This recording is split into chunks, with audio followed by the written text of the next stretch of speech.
Գուցե ձեզ թվա, որ դավաճանությունը դա քաղաքական տերմին է, բայց ոչ։ Ես այսօր ուզում եմ խոսեմ մի շատ կարևոր թեմայի մասին, որ ավելի վտանգավոր է։ Դա մշակութային դավաճանությունն է։ Սա այն պահն է, երբ արվեստագետը չի հալածվում, չի ձերբակալվում, չի արգելում, նա պարզապես լռում է, երբ պետք է խոսեր։ Եվ այս ամենը դուր է գալիս իշխանությանը։ Նա պարզապես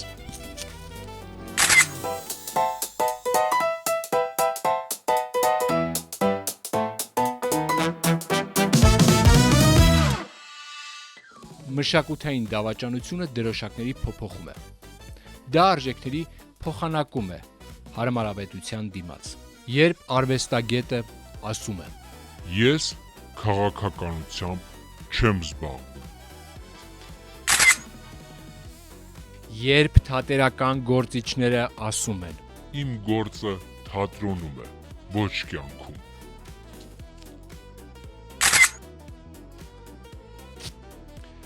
Այդպես մշակույթի մարդիկ լռում են, երբ փակվում են թատրոններ, պղծվում են եկեղեցիներ, ոչնչացվում են ինստիտուտներ։ Նրանք լռում են։ Այդ պահին նրանք դադարում են լինել չեզոք։ Չեզոքությունը այնտեղ չէ, որտեղ արժեքներ են քանդվում։ Եվ նորից նացիստական Գերմանիա։ Արվեստագետների մեծ մասը այնտեղ չէին համագործակցում ռեժիմի հետ, բայց նաև չէին դիմադրում։ Եվ դա էր պատճառը, որ ռեժիմը կարողացավ ստեղծել իր մեծ մշակույթը։ ԽՍՀՄ-ում ոչ բոլոր ստեղծագործողներն էին գովեստի խոսքեր գրում ընկեր Ստալինին, բայց լռում էին։ Եվ այդ լռությունը դարձավ բռնաճնշումների մշակութային ֆոն։ Իսկ ֆաշիստական Իտալիայում Մուսոլինին ինչ արեց։ Արվեստագետներին թողեց հանգիստ, միայն մի պայմանով, ասելով չխանգարեք։ Պատմությունը մեզ ցույց տվեց միայն մեկ բան. բռնապետությունը միշտ սիրում է լուռ արվեստագետներին։ Իսկ ինչ ենք տեսնում այսօր մեզ մոտ, Հայաստանում։ Տեսնում ենք նույն պատմությունը,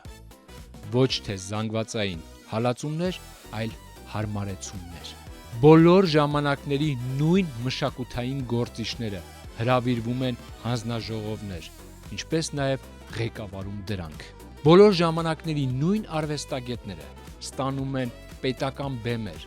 և պետական միջոցներ։ Արվեստագետներ, մշակութային գործիչներ, մասնագետներ, որոնք հանկարծ դառնում են իշխանական մտքի թարգմանիչը և մի մեծ վախեցած զանգված, որը լուռ հետևում է,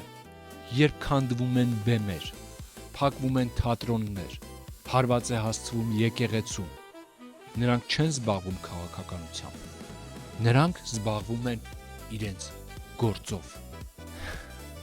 Եվ նրանք ակամայից մասնակցում են գործընթացին։ Ինչու է իշխանությունը սիրում մշակութային դավաճաններին։ Որովհետև նրանք շատ հարմար են։ Նրանք չեն դիմադրում, բայց ունեն հեղինակություն։ Նրանք չեն պայքարում, բայց ունեն լսարան։ Իշխանությանը պետք չէ, որ գովես իրեն։ Բավական է միայն հարցեր չտաս։ Եվ հենց այստեղ է մշակութային դավաճանության էությունը, որ քո լռությամբ օրինականացնում ես անօրինականը։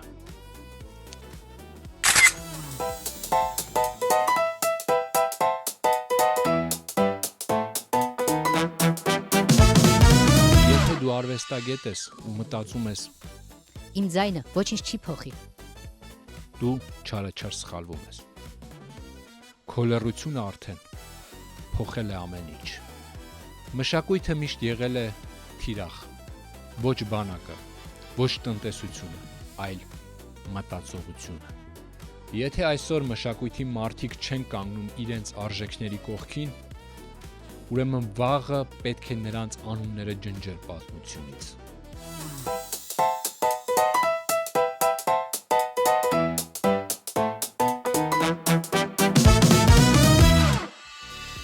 Մշակութային դավաճանությունը միշտ ներկայացվում է որպես խելամտություն, իսկ իրականում դա վախ է փաթեթավորված պրոֆեսիոնալիզմի մեջ։ Սա էլ ինձնից դեպի քեզ ոդքասթի 5-րդ թողարկումն է։ Հաջորդ թողարկմանը մենք խոսենք մի կարևոր թեմայի մասին, որը որ գուցե շատերին վիրավորի։ Ովքեր են իշխանության սիրելի արվեստագետները եւ ինչու են նրանք միշտ նույն դեմքերը։